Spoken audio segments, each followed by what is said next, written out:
Hello, this is Sabina at Cross Keys Crafts with the Fancy Fold Craft Challenge 2023 for April 2025. This is a collaboration by all these lovely ladies. So there's Monika, Christine, Jenny, Katarina, Carrie, Monika, Emma, Denise and I'm going to link to all their channels below and their videos as far as they're available when I upload my video, because I know I'll be busy in the next few days, so apologies if I'm not linking to their video straight away. I will catch up though on Sunday, I believe. So this one here is admittedly less of a fold, more of a mechanism card, but it's good fun and it's really easy to make, and this is why we chose it. It's called a double slider, and I'm basing my design on a really old video by Sam Calcott, but I changed my base card a little bit compared to hers, because hers, she's got a funny size envelope, and I thought I would like mine to fit more into a 6x6 envelope, so I'm making mine a little bit taller than hers. I've already gone ahead and cut a few pieces, and I will talk you through those. I haven't cut my pen and paper yet, but I'll show you that, and then I'll show you why I haven't, tell you why I haven't cut it yet. So for the base card, which is like a tent fold, it will sit right like this. I've got a piece that's 4.5 inches by 11.25, and I'm going to score this off camera in a moment at 5.5 and at 11, which gives us a 1/4 inch of a little flap. And then for the mechanism, Sam Calcott cut this in one piece, and she created the, not mechanism, the stand part at the bottom. She created that from one piece, but because I'm using A4 card, I needed to cut a separate piece. Is it this one here? Let me just check. Oh, no, it's not this piece. I think it's a tiny piece. This comes from throwing it all in one pile. Oh, I think it must be this one here. Yes, it's this one here, sorry. And this just measures 4.5, the same width as this one here, but it's only 1 3/4. And I'm going to score this again off camera at 3/4 and 1.5. Yeah, 3/4 and 1.5. So, and then the other pieces. We have got 2 pieces. Let me just check that they are the ones. Yeah, these are 3.5 inches in height and 4 1/4 in width. I will again off camera use my corner punch like Sam Calcott did on just 2 ends. So it doesn't matter, because this is obviously plain cardstock which end I use, but in the end this will be punched on this side and this will be punched on this side. So then we need a middle bit for the mechanism. That is 4 1/4 square. I will show you in a moment what we do with that. Sam Calcott used her scoreboard to put the markings in, but we don't need to do that because it's not, we don't need to fold it, we just need to mark it, so I'll show you that in a moment. Then we need 2 pieces to reinforce the slider bits, and these are 4.5 by 2.5. Again, on either side I will use the corner rounder or corner punch. And then we need a middle bit to reinforce the stand, and this one is 4.5 inches wide and 5.5 inches high. Again, this is because I changed the measurements. And then, I'm not advertising this brand, I didn't even mean to show that. We need a soft plastic. So you can either use, like I have here, like a plastic bag, a sandwich bag, or you can use like a sleeve, like where you put your A4 sheets in. And you need a piece, I haven't cut mine yet, that is 8 inches wide and 3.5 inches in height. Yeah, I know some Calcutta cut hers down after she built the mechanism, but it's worth having it a little bit longer to start with. So I shall do that now, do my scoring, do my cutting here, do my punching, and then I'll show you what we do with the mechanism piece. So I've scored at 5.5 and at 11. The 5.5 is a mountain fold. Making sure I'm lining this properly here before I reinforce this. By the way, I'm working with a 250 GSM. You don't want anything too flimsy. So, and this one's also a mountain fold because we're folding that inwards. This will just give us a nice tab. And then the small piece, I have to think now, the what did I say? 1.5, so the smaller tab here, that's a mountain fold. And the other one is a valley fold. Basically what we're creating here is a mechanism that will sort of hold the tent card in place so it doesn't unfold. It creates a stand. So, and what we will do later is glue this on here and then glue that on there. But I will do that later, I think. I might even do it off camera. And then when you've got the card standing up, it's a maximum of that width that it can unfold. So then we need this piece here that is 4.25 by 4.25, and we need to put some marks on here. So I'll just grab my pencil. We need to mark this at 3/8 on all sides. So I just used my ruler here, and 3/8, let me just zoom in a little bit for you, especially if you're like me, not too familiar with inches, is the marker between 1/4 and 1/2. So this one here, that's 3/8. And you do this all the way around.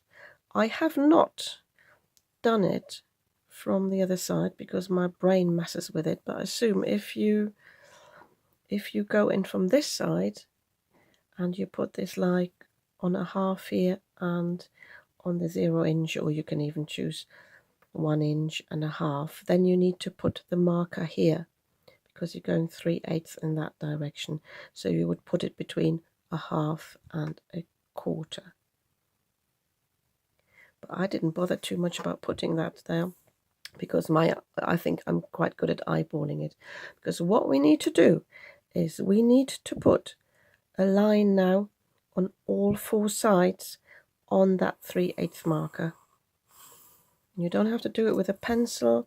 This might actually be a bit wonky. No, I tell you what, I will be precise this time and will put the markers in because I can already see that I'm wonky. Sometimes I'm trying to do shortcuts, but they don't pay off in the long run, especially if you've got a mechanism. So you can see how far I'm out. I'm a 1/16 inch out. So I can now, let me just zoom out a little bit again, now connect these markers all the way around. And this will all be hidden, so that's why it doesn't matter if you just draw on this.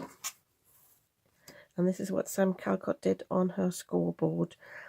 But I find it difficult to cut on score lines to start with, and I find it easier for the ruler to line up than for me to line this up in my scoreboard. And you don't always have a groove where you need it. So, and what we need to do is on 2 of these areas, we need to cut those away. You can use a knife if you want to, but I will just use my scissors here. So I'm just going in here and I'm cutting on this line. I was contemplating whether these bits here need reinforcing, but Sem Calcott didn't do that on hers. All it does here, it keeps the what's it called, the film, the plastic, basically in track, so it doesn't move around or even slide off. So I suppose once we've glued it down, it's all firm. So that's this one here. So I think that's all we need to cut for the mechanism. So I will get my pattern paper ready and show you what we need to cut there. So before I show you what we need to cut, I need to make a little confession. Well, there's a few confessions actually. I was looking for my Alice in Wonderland papers. I know I had them last year. My bestie used some of them. I'm sure I haven't given them all away. Can I find them? No, I can't. This is the only bits I could find, which are the sentiments, and they've got a bit, oh, that's the outside here. I haven't got a clue where they are, because obviously, you know, these are really big. I got certain places where I've got my pattern papers, don't know where they are. But when I thought I was pulling my pattern paper, Alice in Wonderland paper out, I found this here. I haven't got a clue why I have got it. And the other thing I found stuck on the wrapper here is a biscuit stamp I'd been looking for ages. I thought it was lost. So yeah, if your craft room's like that, don't worry about it. We all do it. So this one here, I don't remember whether I bought it because it was so cheap. I haven't got a clue, because normally these retail at like £12. They're not cheap, so I must have bought it somewhere on offer, but I obviously forgot all about it. But when I found this today, I thought, yeah, well, I do have to use this. I'm not sure I like it particularly. I'm not too fussed about the unicorn there, but I do like the florals. I do like the dragonfly. I'm not too much into this sort of style of fairies, but it's a virgin pack, and I'm going to open it, and I'm going to choose some papers and cut from this. These are all, let me just turn it this way around. These are all double-sided, so even if I don't like the motifs here, I've still got some plain paper in the background that I can use. And that's why I went for this sort of baby or powder blue, because I thought it would go with this colour scheme here. So we need to cut, let me just get this here ready. We need to cut 2 pieces for the main tabs that are 4 inches in width and 3 1/4 in height, so slightly smaller than our actual tabs. And then I need a piece for the front, which is 4 1/4 in width and 5 1/4 in height. And I just realized I haven't written down anything for the reinforcement pieces. I think, I can't remember whether we need something for that. If we do, I'll let you know after I've cut these pieces. So yeah, I will quickly do this off camera, and then I'll show you how we build the mechanism. I have picked my pattern papers. I decided to go for these 2 because they've already got sentiments on them. And when you've got directional pattern paper like I have, make sure when you use the corner punch, if you do, you don't need to do that. You do it on this side here and on this side here, so you don't end up having to turn it upside down. For the front, I've only chosen this sort of plain one at the moment. I'm not quite sure yet what I want to put at the front, whether I want to use something from that paper pad or use something completely different. So then I thought I'd pop in and just show you after all how I glue this stand together. So I've got my wet glue here. You can use tape if you want to. And I'm just putting it on this 1/4 inch flap.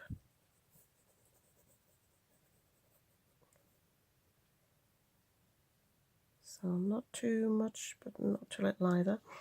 And I'm placing this piece here with the valley here and the mountain there, just against that score line. Ensure it's sort of aligned here, and then I can flip this over and press it down. So it's basically on the underside of the card when it stands up, which is a nice finish. So I'm just pressing this down. This glue is a little bit wetter than the other glues I have, but it's okay if I leave it to dry. So then I can fold this over. Yeah, I can zoom in a little bit more for you, making sure again it's properly burnished. It's a really small flap. You can leave it bigger if you want to, but I'm okay. Yeah, no, I'm doing it on the right side. Just wonder whether I should put glue on the other side, but this is correct. So, and then I can fold this flap over, and it's a bit fiddly trying to hold this one down here, and then I can press it down. A bit misaligned here, so I have to shove that over a little bit. But the important thing is that it folds flat. So before you stick it down, make sure this is all flat. You can open it up like this, and you can go in with your bone folder a little bit, open it up and press it down. And there we've got the stand. Can you see? So I'm leaving that to dry, and I'm showing you how we create the mechanism now. Just need to put this on my glue. Let me zoom out. It's a bit tricky to see at the moment because obviously that's clear. So I'm taking this piece here now, and this will sit on here. So make sure it fits around here very nicely, that you've cut it properly. You don't want this to be stuck. You don't want any folds really here. Just mine is okay, I think. So, and I'm going to put some red tape on one end here. You can use normal double-sided adhesive. Wet glue obviously wouldn't work. So trying not to get any overhang on this, so I'm taking my time to stick it down. I'm a bit short on that end, but that doesn't matter, I think. So I'm putting this back on here, making sure it's straight, and I can easily align that with my pencil marks there. So now I can take the release paper off, which is probably a little bit fiddly.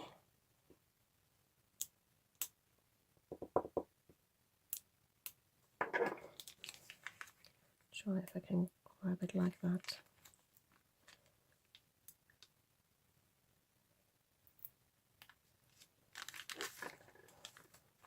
I'm leaving that in real time at the moment, just to show you you're not on your own. There we go. So I need to be mindful now that I've moved this to align it again properly. So I'm just placing it down. Doesn't matter where you place it down. So I can put it in the middle, or I can put it a little bit towards the end. So, and then without pulling it too tight, just making sure it's straight on here, I'm folding this one over and I'm placing it on top. And then this should move really nicely. So make sure you don't have it bend and have it too tight. So it feels a bit tight. It's difficult to move really. Oh, I can feel now. This is how it should move. So you can use your fingers. So this little bit of overhang I've got here now, I can cut that away.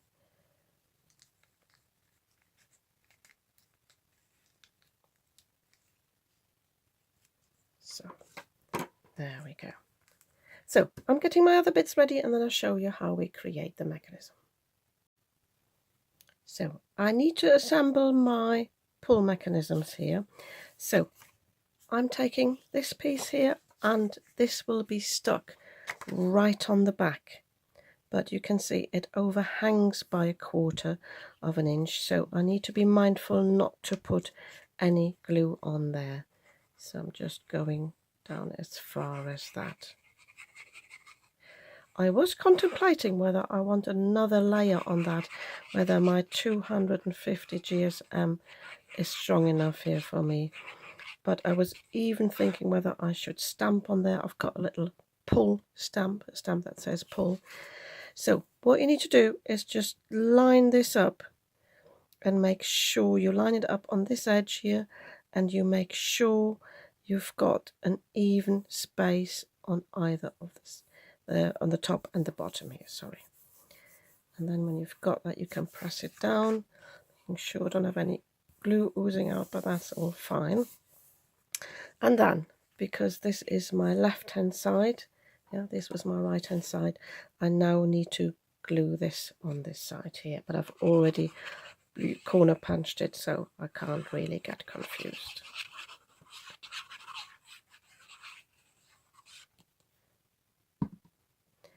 So, and this goes bang in the middle, so I've got an even edge all the way around.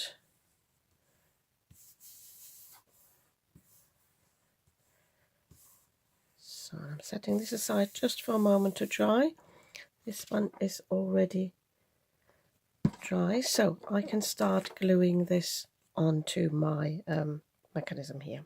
So what I need to do is, you can either put the tape on the pull tab here or on here, and I think I will actually put it on here.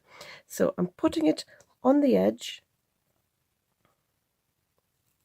Doesn't matter, I wouldn't put it straight on this because then you've got too many layers, so I move this bit here onto the middle.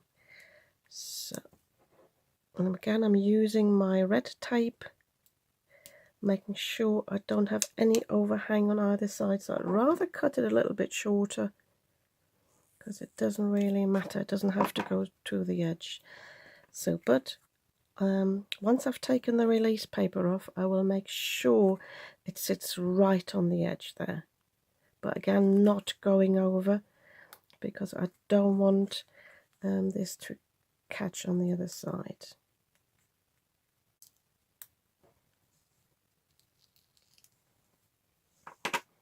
So apologies, I cut this out there because it took me too long. So I'm just shifting that over so it sits not quite to the edge, but like a really like a fraction, like a slither apart from that. So, and now I need to align this on the edge here, making sure it's straight, not wobbly like that. And I've got my pencil mark still there, which helps.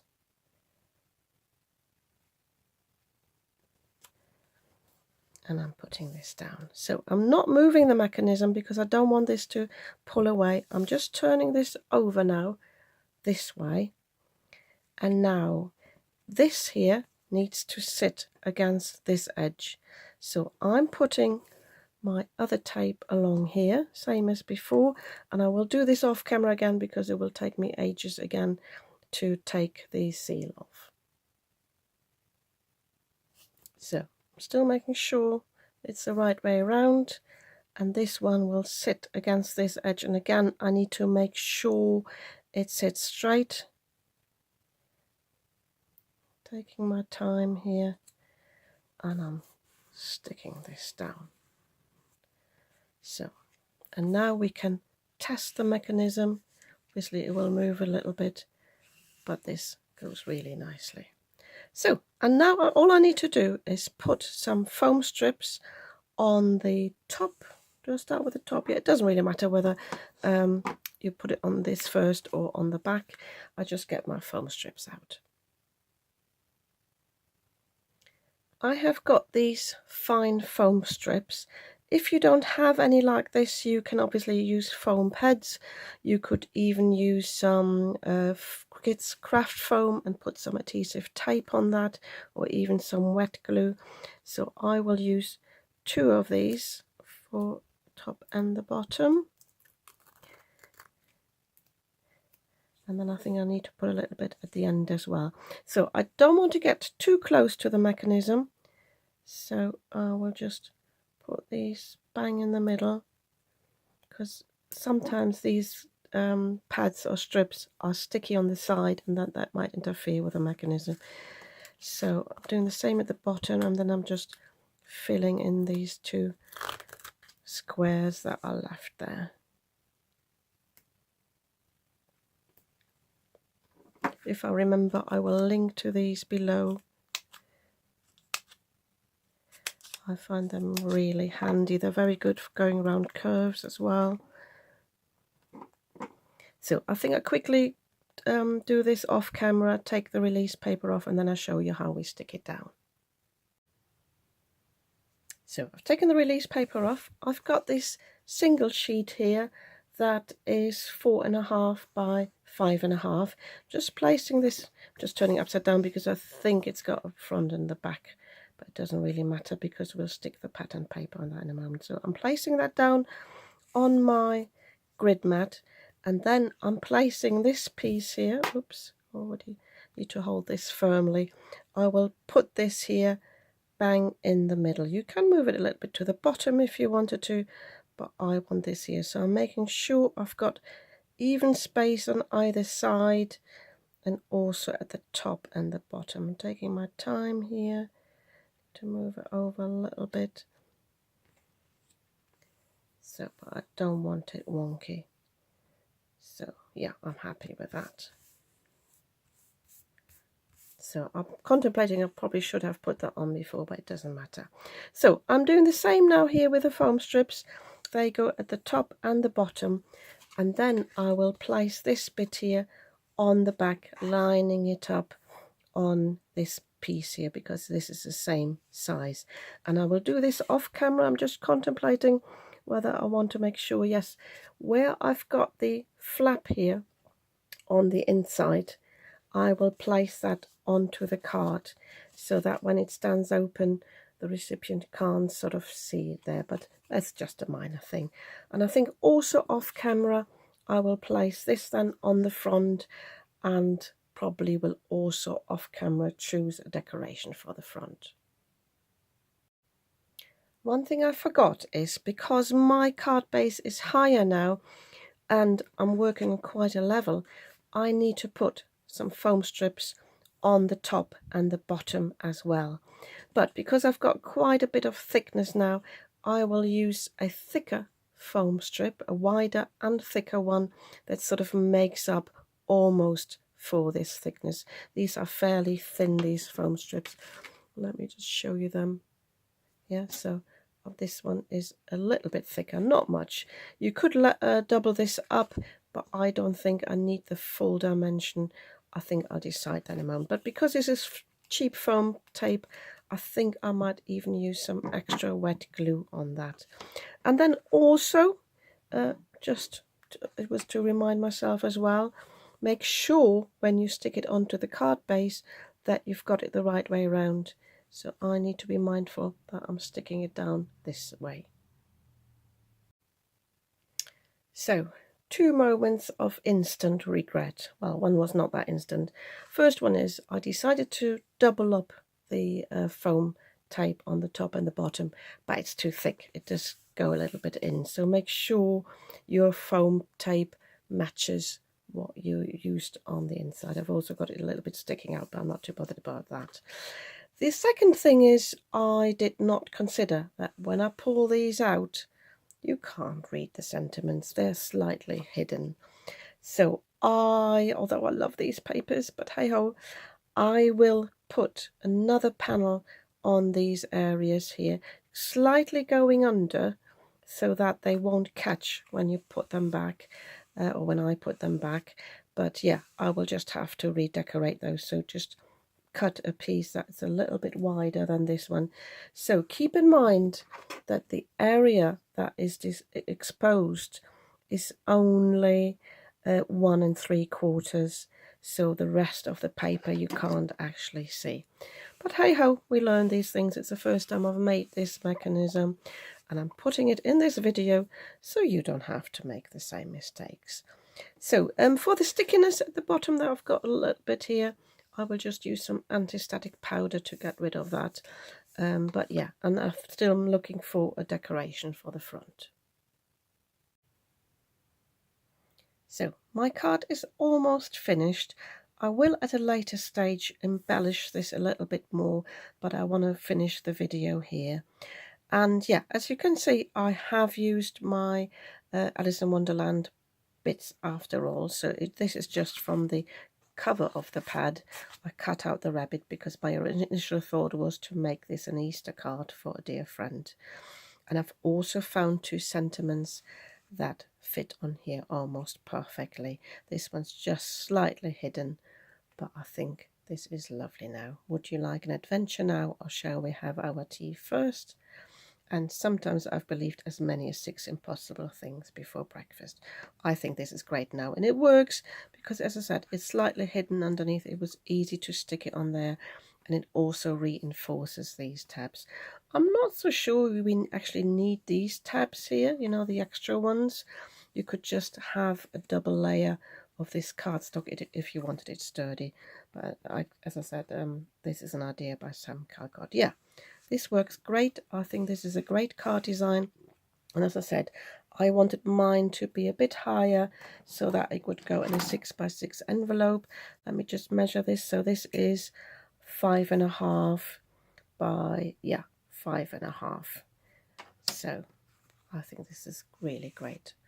Yeah, and if you think so too, you might want to give me a thumbs up. And if you'd like to see more of what I'm creating, you might want to subscribe to my channel. I'd be very happy about that. And don't forget to check out the videos by the other ladies. I'm always amazed, although we have got the same brief, that you know, all the ladies create so many different cards and have different ideas on this take. So I'll see you soon. I was just taking photos for the thumbnail of my card and realised I haven't actually shown you the finished version, how it stands, because obviously I showed you this, but I didn't show you that because of this mechanism here. The card actually stands up like that, or even when it's folded in. So I think that's really cool. And whilst I'm at it, I can just show you, I just added some flat bead pearls here, and 2 rhinestone hearts there. I was tempted to do something 3D down here, but then there's already quite a bit of bulk to the card, so I thought I'll leave it as this. I won't put the Happy Easter here. I thought at first, but my friend who would like to put it on display might not want that, because she might display it all year round, so I will put my greeting on the back.